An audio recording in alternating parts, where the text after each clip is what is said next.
बिस्मिल्लाहिर्रहमानिर्रहीम। अस्सलाम वालेकुम फ्रेंड्स, मैं हूं यूनुस बेग एडवोकेट। फ्रेंड्स, हुआ कुछ यूं कि चंद दिन पहले मेरे पास मेरे एक जानने वाले क्लाइंट हैं, मेरे अलीम साहब मेरे पास तशरीफ़ लाए। वो अंतहाई परेशान और अंतहाई मायूस थे।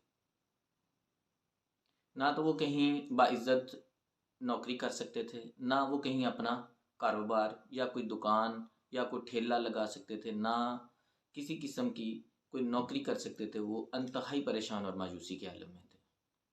उन्होंने मुझसे हेल्प चाहिए कि यार आप इसके सिलसिले में मेरी हेल्प करें, मेरी मदद करें, किसी तरीके से मुझे इस दलदल से निकालें।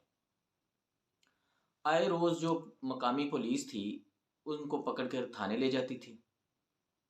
उनके ख़िलाफ़ कोई कलंदरा बना दिया या फिर उनसे नाजायज़ मुतालबात पूरे किए, पैसे वगैरह लिए और उसको छोड़ दिया।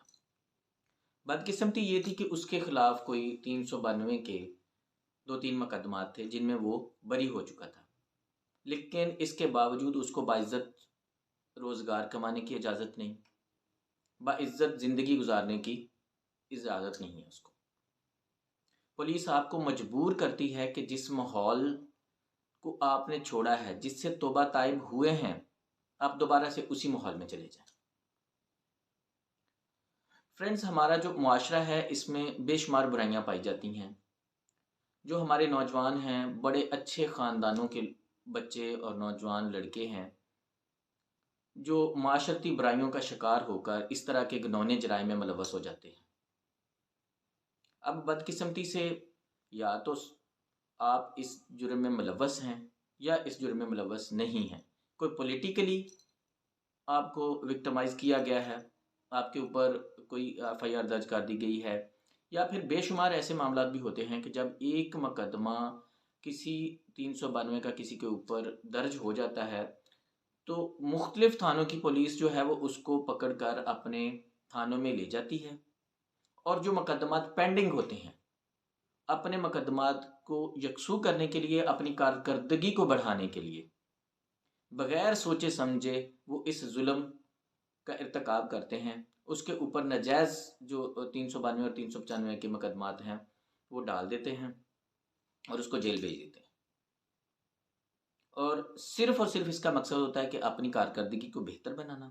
आला ऑफ़िसर्स के सामने ये पेश करना कि उन्होंने डकैत पकड़े हैं जी, उन्होंने मुकदमात को यकसू किया है, सिर्फ़ और सिर्फ़ तरक्की पाने के लिए और अपने ऑफ़िसर्स के सामने अच्छा बनने के लिए वो ये सारे काम करते हैं।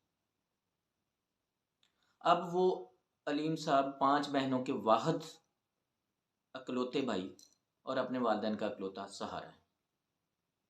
लेकिन वो बाइज़्ज़त रोज़गार नहीं कमा सकते, अपने वालिदैन को इज़्ज़त के साथ रोटी नहीं खिला सकते। मैंने फ्रेंड्स डीएसपी, उस इलाके का जो डीएसपी है, उसके पास लेकर एसपी साहब, एसएसपी साहब, सीपीओ साहब, आरपीओ साहब, डीएसपी लीगल जो हैं, उनके पास भी मैं पेश हुआ कि इसके मसले का कोई हल निकाला जाए। फ्रेंड्स, होता कुछ यूँ है कि अगर 392 या 395 मजमूआ ताज़ीरात पाकिस्तान, पाकिस्तान पीनल कोड की ये 2 दफ़ात ऐसी हैं, अगर किसी के ऊपर इन दफ़ात के तहत मुकदमा दर्ज हो जाता है, तो फिर उसका जो नाम है वो सीपीओ ऑफिस की जानिब से एक लिस्ट जारी होती है जिसको टीओ कहते हैं, यानी कि टारगेट ऑफेंडर लिस्ट कहते हैं। उसके उसमें जिसका नाम आ गया, तो फिर आप मरते दम तक मर तो सकते हैं, लेकिन आप उसमें से अपना नाम नहीं निकलवा सकते। ये बदकिस्मती है हमारी। यहाँ पे कोई आज तक तरमीम नहीं की गई। हमारे कवानीन को बेहतर बनाने के लिए, अवाम की ज़िंदगी को बेहतर और क्वालिटी उनकी बेहतर करने के लिए आज तक कोई तरामीम नहीं की गई। अगर मुल्की कवानीन में तरामीम हुई हैं, तो सिर्फ़ शुरफ़ा को बचाने के लिए, शुरफ़ा की डकैतियाँ, शुरफ़ा की जो लूट मार है, उसको बचाने के लिए। करोड़ों के आप घपले करें, करोड़ों के डाके डालें, कौमी ख़ज़ाने पे डाके डालें, तो उसमें आपकी बचत है। लेकिन अगर आप एक एक एक बिस्किट चुरा लेते हैं, एक गेंद चुरा लेते हैं, तो उसकी माफ़ी नहीं है आपको। सारी ज़िंदगी आप उसका खमियाजा भुगतते हैं। अल्लाह के यहाँ तो जो जराइम या किसी ने तौबा कर ली तो अल्लाह ताला उसको माफ़ी दे देता है, लेकिन पाकिस्तानी पुलिस में आपको माफ़ी नहीं मिल सकती। वो किसी भी सूरत आपको एक पुरअमन शहरी के तौर पे, एक शरीफ शहरी के तौर पे आपको ज़िंदगी नहीं गुजारने देंगे। अब बदकिस्मती से हुआ कुछ यूं कि जो अलीम साहब हैं उनको मैंने किसी दोस्त के रेफरेंस से एक बिज़नेस करवा के दिया, उनका एक ठेला लगवा दिया कि चलें वो ना अपनी इज़्ज़त के साथ रोटी कमाएं और अपने जो घर वाले हैं उनको बाइज़्ज़त तरीके से जो उसकी ज़िंदगी की गुज़र बसर है वो हो जाए। अब कुछ दिनों के बाद, अभी 5 से 7 दिन गुज़रे होंगे कि डॉल्फिन पुलिस आई। डॉल्फिन पुलिस ने उनको पकड़ लिया। डॉल्फिन पुलिस अब किसके कहने पे आई? वो उसने खुद जो टारगेट ऑफेंडर लिस्ट होती है उसमें से मतलब उसको सॉर्ट आउट करते हुए उसको पकड़ा, लेकिन वो भी एक निशानदही पे, मतलब बिकॉज आपके माथे पे तो लिखा नहीं है। अब आपका वहाँ पे मतलब ये तो हर चीज़ ये नहीं है कि ये फ़लाँ बंदा है, ये फ़लाँ बंदा है, फ़लाँ बंदा है। अब डॉल्फिन पुलिस आई है, उसको उसकी शॉप से जो उसकी ठेला है उसके वहाँ से उसको बुलाया कि आप आएँ, और उसको उठा के ले गए। उसके पास उस वक़्त 30,000 रुपया, एक मोबाइल और उसकी कुछ रिंग्स थी। अब उन्होंने मकामी जो पुलिस स्टेशन है उसमें उसको लॉकअप में बंद करवा दिया।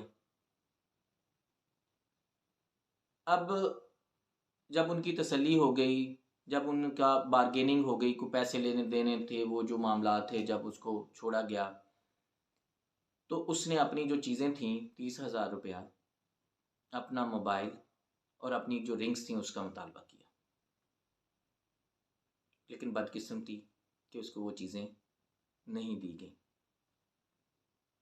उसके लिए मैंने बड़ी तरद्दुद की, मैंने बड़ी कोशिश की कि किसी तरीके से ये सारी चीज़ें जो हैं उसको वापस मिल जाएं, लेकिन महज एक मोबाइल जो है उसको वापस किया गया और पैसे उसको फिर वापस नहीं किए गए। फ्रेंड्स, जब ऐसा माहौल क्रिएट किया जाएगा, जब पुलिस की जानिब से ऐसे इक़दाम किए जाएंगे, तो एक शरीफ शहरी किस तरह से एक शरीफाना ज़िंदगी गुजार सकता है, जिसके ऊपर पहले से एक लेबल लगा हुआ है। हमें तो उसको इतना अच्छा माहौल देना चाहिए कि वो एक ऐसी गुनाह की जो ज़िंदगी है, जो ऐसे गुनाह जराइम में मुलव्वस है, वो छोड़कर एक शरीफाना ज़िंदगी गुजारे। पुलिस को तो उसको तहफ़्फ़ुज़ देना चाहिए कि अगर तुमने तहैया कर लिया है या अगर तुम ये शरीफाना ज़िंदगी गुजारना चाहते हो तो पुलिस उसका साथ दे, बजाय इसके कि उसको पकड़ के लॉकअप में बंद कर दे, उसके नाजायज़ मुतालबात उससे मनवाए जाएं, उससे पैसे जो हैं वो ऐंठ लिए जाएं, उसकी जो घर की चीज़ें हैं वो ऐंठ ली जाएं। फ्रेंड्स, ये मुआशरा जो है बड़ा ज़ालिम मुआशरा है। हमारे कानून में बेशुमार जो तरामीम हैं उनके होने की ज़रूरत है, ताकि जो शरीफ शहरी हैं वो अपनी पुरअमन ज़िंदगी गुजार सकें। फ्रेंड्स, खुश रहें, अपने प्यारों का ख्याल रखें। बहुत शुक्रिया।